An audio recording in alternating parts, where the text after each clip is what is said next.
In front of the old ranch house, I pulled up on a warm September afternoon in Austin. Faintly, the wind chimes on the porch clinked. That same sound which once meant safety in summer afternoons filled with laughter. Now it felt almost hollow, unfamiliar. Over a year had passed since I'd been here. Not because I didn't want to, but because I was told there was no one left to visit. When the front door creaked open, it wasn't a hug that met me, but a voice as old as the rusted screen door. "So you finally decided to show up," Grandma said, her arms crossed, her eyes sharp. I froze. More than I expected, her words stung. "Grandma, what's going on?" I asked, stepping closer. "They told me you were in a nursing home. That you and Grandpa." She cut me off, one trembling hand raised. Like a slap, that single gesture felt. "Your grandfather called for you, Elena. Over and over on his deathbed.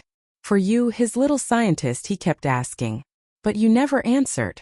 You never visited." In my throat, my breath caught. "That's not true," I said, my voice shaking. "Please, let me see the number he was calling." For a moment, she hesitated, then disappeared into the house. When she returned, she held a small notepad. The pages slightly curled, the corners worn. She handed it to me. Instantly, I recognized Grandpa's handwriting. But the number on the page wasn't mine. Not even close.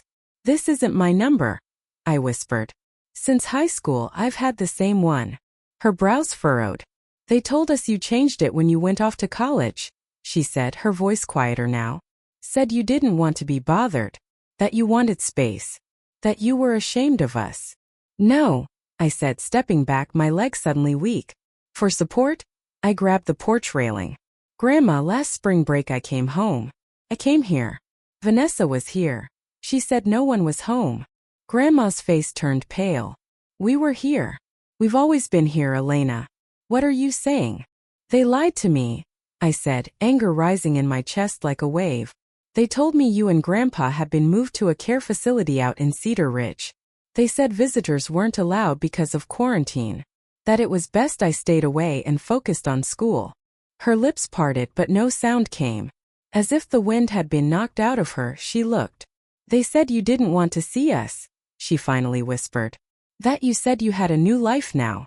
That we didn't belong in it." A bitter laugh escaped me, sharp and shaky. "I never said any of that. They cut me off from you on purpose. They didn't even tell me Grandpa was sick until it was too late.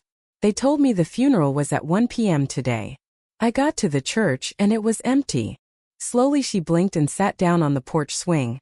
Like her knees could no longer carry her. "The funeral was at 9 a.m., she murmured, realization dawning across her face like a shadow. They told everyone you didn't show. That you didn't care." The lump in my throat I swallowed. I would never miss his funeral. Never. He was the only one who believed in me. As my eyes filled with tears, the porch blurred. Without thinking, I dropped to my knees beside her and buried my face in her lap. For a long time we said nothing. Only the wind spoke, whispering through the trees like it, too, carried secrets. "He died thinking I didn't care," I sobbed. "We know the truth now," Grandma said softly, stroking my hair like she did when I was little. "We know, Elena." With the edge of her sleeve, Grandma wiped her tears, then looked at me with a steadiness I hadn't seen in years. The sadness in her eyes hadn't disappeared, but now it was laced with something sharper. Resolve. Slowly she stood, brushing imaginary dust from her skirt, then walked into the house.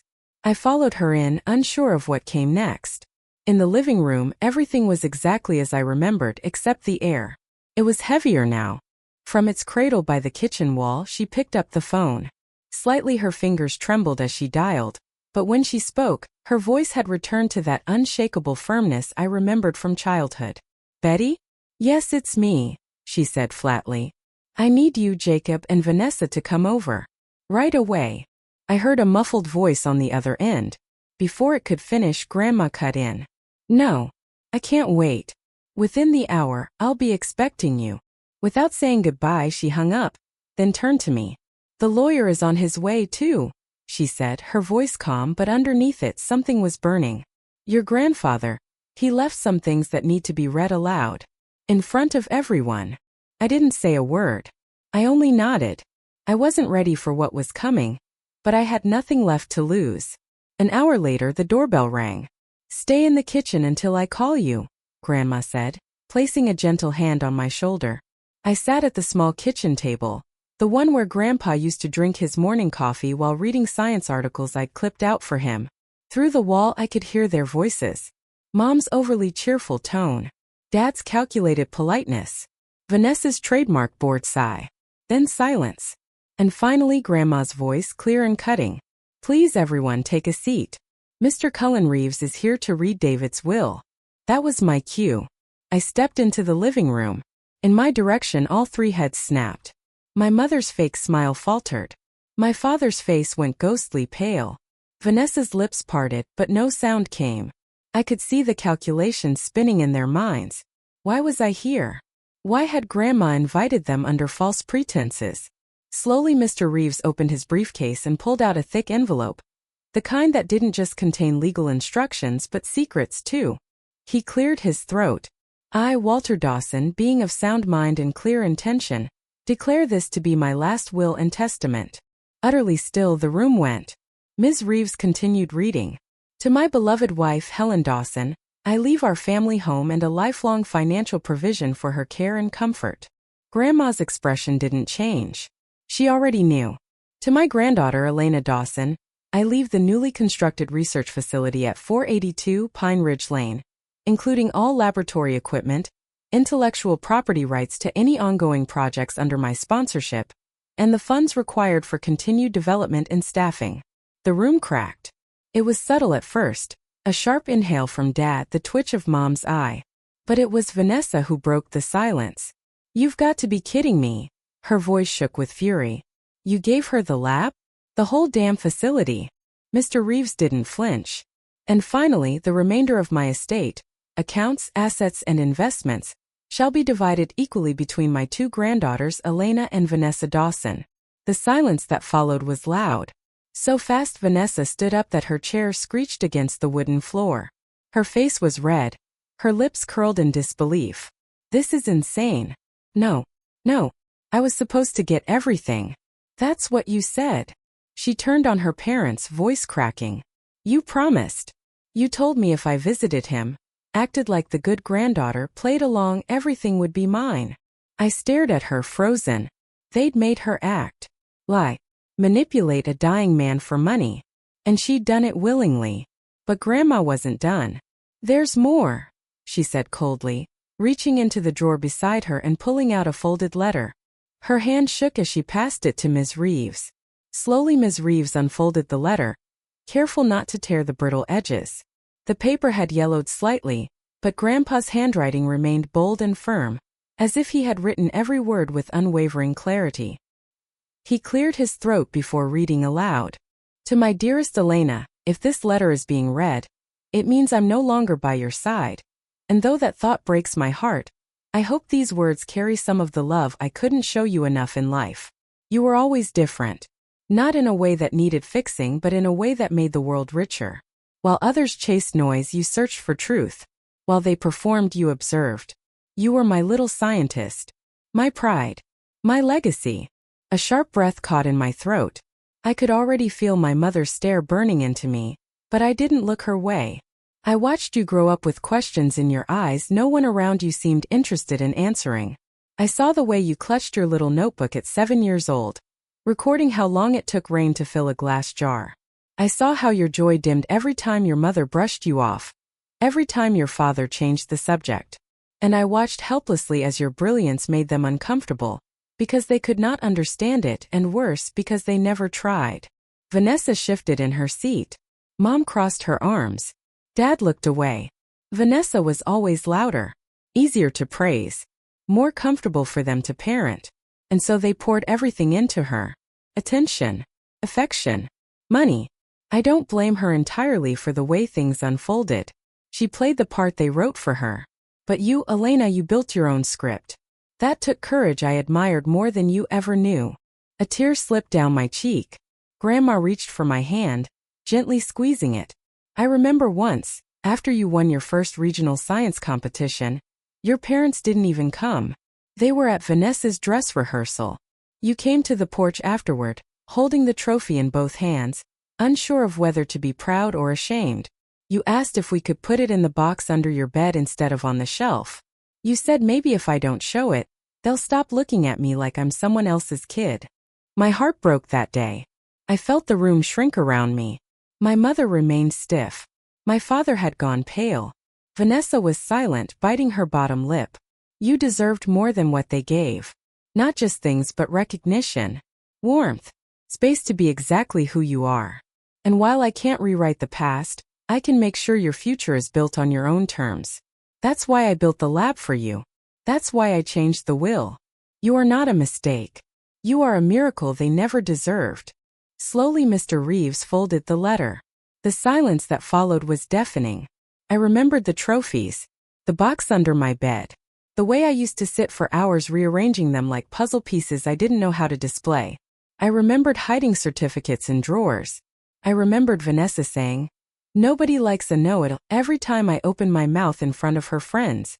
And I remembered doing her homework for her. "You're just better at this stuff," she used to say, dropping her books in front of me without even asking. "Vanessa, that's cheating," I had told her once. "Elena, help your sister," Mom had snapped from the hallway. Family helps family. But it was never help. It was control. There was a pattern. Vanessa demanded. My parents enabled. And I complied because I thought maybe if I was useful I'd be loved. Sometimes I'd hear them talking when they thought I was asleep. "I just don't get where she gets it from," Mom would whisper. "She's not like us," Dad would say, almost amused. "Maybe we brought home the wrong baby." They'd laugh. I never did. I stared down at my hands, now older, steadier, stronger than the ones that used to grip a magnifying glass in the backyard, trying to catch sunlight in a jar. Grandpa had seen me. He'd always seen me. And now he'd made sure the rest of the world had to as well. I was always the quiet one. The one who stayed behind while the rest of the family moved like a polished unit. Vanessa always in the spotlight, my parents orbiting her like planets to a sun. I didn't need their attention, I told myself. Not really. But even lies grow heavy when you carry them long enough. While Vanessa danced on stage in glittering costumes, I sat in the back row of the auditorium, holding my breath every time Mom stood to applaud. She never clapped like that for me. I don't even think she knew when my science fair was. I remember one birthday, I must have been 10. Grandma and Grandpa had driven down from the ranch, and Grandpa gave me a microscope kit wrapped in newspaper with a bow made from twine. I was ecstatic. Vanessa rolled her eyes. "Of course she'd want a box of germs," she muttered. Mom laughed. "Well, that's our Elena. Always the little oddball." That night I set up the microscope on the kitchen counter, too excited to wait. I'd prepared slides of pond water, bits of onion skin, flower petals, anything I could get my hands on. But just as I leaned in to focus the lens, Mom's voice cut through the hallway like a blade. "Elena, clean that up. Vanessa's friends are coming over. I don't want your science mess out." She didn't even look at me when she said it. That was the pattern. Vanessa had people. She had parties, celebrations, the kind of family photos where everyone was smiling. I had books, quiet, a world I built out of pages and formulas because the real one had no room for me. Even when I achieved things, scholarships, awards, invitations to summer research camps, my parents treated them like chores. "I have to fill out more paperwork. Can't you skip this one? We already did the last camp. What about Vanessa's trip to Miami? We can't be everywhere." They didn't realize those were the only things keeping me afloat. Recognition from strangers meant more than silence from my own blood. And it wasn't just neglect. Sometimes it felt like resentment. Like my very existence complicated the story they wanted to tell about our family. At school, I overheard my mom talking to another parent once. "Elena?